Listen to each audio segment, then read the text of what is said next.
This is a true story.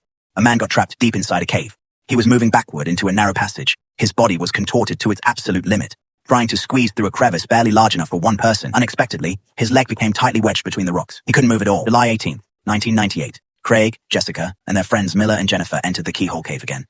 Because the inside of the cave was extremely narrow, they had to enter the cave backwards, slowly backing up, supporting themselves with their hands and feet. When Craig backed into the Paul's Pipe section, danger quietly descended. This passage was only 30 centimeters high. He had to contort his body into an extremely bizarre posture. Every inch of movement was incredibly difficult. After some effort, he prepared to enter a 2.4-meter deep vertical shaft. This was the only passage leading deeper inside. He stretched out his legs, carefully looking for a foothold. In that very moment, the accident occurred. His left foot got firmly stuck in the rock, and his right leg sank into a crevice. He struggled desperately, but the rocks gripped him even tighter. Jessica was the first to notice something was wrong. Miller immediately crawled into the passage to attempt a rescue, but the narrow space restricted any movement. Every attempt was in vain.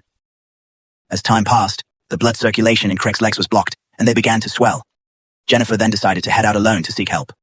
5 hours later, the rescue team arrived. However, the passage was too narrow. Rescuers could only enter one at a time. They tried using ropes and lubricants for assistance, but nothing worked. To prevent Craig from getting hypothermia due to a drop in body temperature, they used a hot air gun to heat the surrounding air. At the same time, they urgently set up a ventilation pipe to alleviate the lack of oxygen. 30 hours passed. Craig was nearing his limit and losing consciousness. Rescuers even proposed an extreme plan of breaking his bones to free him. But that was undoubtedly a final desperate measure. Finally, after a long period of drilling, a tiny gap was cleared in the rocks. The rescuer handed the drill to Craig. Now, all hope rested on him. Craig gripped the drill tightly, his heart racing. This was his last chance. He held his breath and used all his strength. Suddenly, the rock loosened. He forcefully pulled his legs and was finally free. But the nightmare wasn't over. His legs were severely damaged. Every step was agonizing.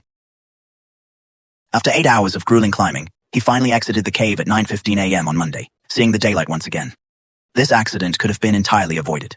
In the increasingly narrow passage, Craig could have backed out safely at any time, but he kept pushing the limits of error, not realizing that the cave implies, I can afford to make countless mistakes. But you, my friend,